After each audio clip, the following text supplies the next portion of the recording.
Hello, everybody. We're going to continue our read aloud, which is called Tales of Fourth Grade Nothing by Judy Blume. We are now on chapter 4, which is called My Brother the Bird. We live near Central Park in New York. On nice days, I like to play there after school. I'm allowed to walk over by myself as long as I'm going to be with my friends. My mother doesn't want me hanging around the park alone. We live on the west side of Central Park. If I want to get to the zoo and the pony carts, I have to walk all the way through to the east side. Sometimes my mother walks across the park with Fudge. He likes the animals a lot, especially the monkeys. He also likes the helium-filled balloons. But as soon as my mother buys him one, he lets it go. I think that he likes to see it float up in the sky. My mother says that's a waste of money, and she's not going to buy him any more balloons until he promises not to let them go. On Sundays, the park is closed to traffic, and you can ride your bicycle all over without worrying about being run down by some crazy driver. Even Fudge can ride. He has a little blue toddler bike, a present from my father's client. And when he's riding, he makes motorcycle noises. Vroom, vroom, vroom, he yells. In the fall, the leaves turn darker and drop off the trees. Sometimes there are big leaf piles on the ground. It's fun to jump around in them. I never saw bright red, yellow, and orange leaves until the day my father took us for a drive in the country. The reason the leaves don't turn bright colors in New York is the air pollution, and that's too bad, because yellow and orange and red leaves really look neat. One nice sunny afternoon, I called for Jimmy Fargo and we went to the park. Jimmy is the only kid on my block who's in my class at school. Unless you count Sheila, and I don't. She lives in my building on the 10th floor. Henry, the elevator operator, is always making jokes about me and Sheila. He thinks we like each other. The truth is, I can't stand her. She's a real know-it-all, but I've discovered that most girls are. The worst thing about Sheila is the way she's always trying to touch me, and when she does, she yells, "Peter's got the cooties, Peter's got the cooties." I don't believe in cooties anymore. When I was in second grade, I used to examine myself to see if I had them, but I never found any. By fourth grade, most kids gave up on cooties, but not Sheila. She is still going strong, so I have to keep a safe distance from her. My mother thinks Sheila is the greatest. She's so smart, my mother says, and someday she's going to be a real beauty. Now that's the funniest, because Sheila looks a lot like the monkeys that Fudge is crazy about. So maybe she'll look beautiful to some ape, but never to me. Me and Jimmy have this special group of rocks where we like to play when we're in the park. We play secret agent there. Jimmy can imitate all kinds of foreign accents, probably because his father is a part-time actor. When he's not acting, he teaches a class at City College. Today, when we got to our rocks, who should be up there perched but Sheila. She was pretending to read a book, but I think she was just waiting for me and Jimmy to find out what we'd do when we found her on our own personal rocks. "Hey, Sheila," I said, "those are our rocks." "Says who?" she asked. "Come on, Sheila," Jimmy said, climbing up. "You know me and Peter hang out here." "Too bad for you," Sheila said. "Oh, Sheila," I shouted, "go and find yourself another rock." "I like this one," she said, as if she owned the park. "So why don't you two go and find another rock?" Just then, who should come tearing down the path but Fudge. My mother was right behind him, hollering, "Fudgy, wait for Mommy." But when Fudge gets going, he doesn't wait for anybody. He was after some pigeons. "Birdie! Here, Birdie!" he called. That brother of mine loves birds, but he can't get it through his head that the birds aren't about to let him catch them. "Hi, Mom," I said. My mother stopped running. "Oh, Peter, am I glad to see you. I can't keep up with Fudge." Mrs. Hatcher," Sheila called, scrambling down from her rock. "I'll watch Fudge for you. I'll take very good care of him. Can I, Mrs. Hatcher? Oh, please. Sheila jumped up and down and begged some more. Jimmy gave me an elbow in the ribs. He thought that my mother would let Sheila watch Fudge, and then we would be rid of her. We'd be free to play secret agent, but Jimmy didn't know that my mother would never trust Sheila with her dear little boy. Fudge, in the meantime, was screaming, "Come back, birdies! Come back to Fudgy!" Then my mother did a strange thing. She checked her watch and said, "You know, I do have to run back to the apartment. I forgot to turn on the oven." "Do you really think you could keep an eye on Fudge for just 10 minutes? "Of course I can, Mrs. Hatcher," Sheila said. "I know all about babysitting from my sister." Sheila's sister Libby is in 7th grade. She's about as beautiful as Sheila. The only difference is that she's bigger. My mother hesitated. "I don't know," she said. "I've never left Fudge before." She looked at me. "Peter—" "What?" I said. "Will you and Jimmy help Sheila watch Fudge while I run home for a minute?" "Oh, Mom, do we have to?"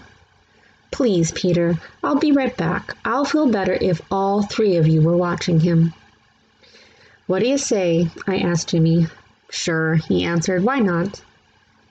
"But I'm in Fudge of Fudgy, aren't I?" Sheila asked my mother. "Well, I guess so," my mother said to Sheila. "You probably do know more about babysitting. Why don't you all take Fudge over to the playground? Then I'll know where to find you." "Swell, Mrs. Hatcher," Sheila said. Don't you worry, Fudgy will be just fine." My mother turned to Fudge. "Now you be a good boy for 10 minutes. Mommy will be right back, okay?" Fudge said, "Good, good, good." As soon as my mother was gone, Fudge took off. "Can't catch me," he hollered. "Can't catch Fudgy." "Go get him, Sheila," I said. "You're in charge, remember?" Me and Jimmy horsed around while Sheila ran after Fudge. When she caught him, we decided we'd better go to the playground like my mother said. It was a lot easier to keep an eye on him in a smaller place. Anyway, Fudge likes to climb on the jungle gym, and that way he can't get lost. As soon as we got to the playground, Sheila started chasing me. "Peter's got the cooties, Peter's got the cooties," she yelled. "Cut that out," I said. So she chased Jimmy. "Jimmy's got the cooties, Jimmy's got the cooties." Me and Jimmy decided to fight back. So what if she's a girl? She started it. We grabbed her by the arms. She squirmed and tried to get away from us, but we wouldn't let go. We hollered really loud, "Sheila's got the cooties, Sheila's got the cooties." All 3 of us were so busy fooling around that we didn't notice Fudge up on the jungle gym until he called, "Peeta, Peeta." That's how he says my name. "What?" I asked. "See? See?" Fudge flapped his arms around. "Fudgy's a birdie! Fudgy's a birdie! Fly, birdie, fly!" Oh, that crazy kid, I thought, running to the jungle gym with Sheila and Jimmy right behind me. But it was too late. Fudge already found out that he didn't have wings. He fell to the ground. He was screaming and crying, and his face was a mess, full of blood. I couldn't even tell where the blood was coming from at first. Then Jimmy handed me his handkerchief. I don't know how to clean it, but it was better than nothing. I mopped off some blood off of Fudge's face. Sheila cried, "It wasn't my fault, honest, it wasn't." "Oh, be quiet," I told her. "He's really a mess," Jimmy said, inspecting Fudge. "And his teeth are gone, too." "What are you talking about?" I asked Jimmy. "Look in his mouth," Jimmy said. "Now, while he's screaming, see, he's got a big space where he used to have his front teeth." "Oh no," Sheila screamed. "He's right, Fudgy's teeth are gone." Fudge stopped crying for a minute. "All gone?" he asked. "Open your mouth wide," I said. He did, and I looked in. It was true. His top 2 front teeth were missing. "Oh, my mother's going to kill you, Sheila," I said. Was I glad that I wasn't left in charge of my brother? Sheila cried louder. But it was an accident. He did it himself. You better find his teeth, I said. Where should I look? Sheila asked. On the ground. Sheila crawled around looking for Fudge's teeth while I tried to clean him up some more. See, Fudge said, showing me all of his wounds. Boo-boo here and here, more boo-boo here. His knees and elbows were all scraped up. I'm going to go get your mother, Jimmy hollered, running out of the playground. Good idea, I called. I just can't find them, Sheila said. Well, keep looking, I yelled. Honestly, Peter, there aren't any teeth here. All gone? Fudge asked again. Not all, I told him, just 2. Fudge started to scream, Want my teeth! Want my teeth! Jimmy must have met my mother on her way back to the park because it only took about 2 minutes for her to get here. By that time, a whole crowd of kids had gathered around us. Most of them were crawling on the ground like Sheila, looking for Fudge's teeth. My mother picked up Fudge. Oh, my baby, my precious, my little love. She kissed him all over. Show Mommy where it hurts. Fudge showed her all of his boo-boos. Then he said, All gone. What's all gone? My mother asked. His top 2 front teeth, I said. Oh no, my mother cried. Oh, my poor little angel. Sheila sniffled and said, I just can't find them, Mrs. Hatcher. I've looked everywhere, but Fudge's teeth are gone. He must have swallowed them, my mother said, looking into Fudge's mouth. Oh, Mrs. Hatcher, I am awfully sorry. I'm so sorry. How awful. What will happen to him? He'll be all right, Sheila, my mother said. I'm sure it was an accident. Nobody's blaming you. Sheila started bawling again. My mother said, Let's go home now. I thought my mother was being pretty easy on Sheila. After all, she was left in charge. When we got home, Mom washed Fudge's cuts and scrapes with peroxide. Then she called Dr. Cone. He told her to take Fudge to our dentist, so my mother called Dr. Brown's office and made an appointment for the next day. When that was done, she gave Fudge some socks to play with. I went into the kitchen to have a glass of juice. My mother followed me.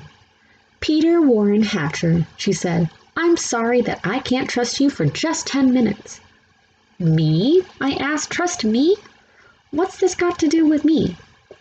My mother raised her voice. I left your brother with you for 10 minutes, and just look what happened.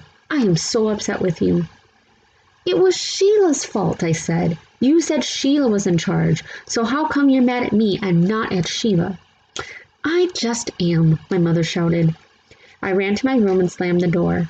I watched Dribble walk around on his favorite rock.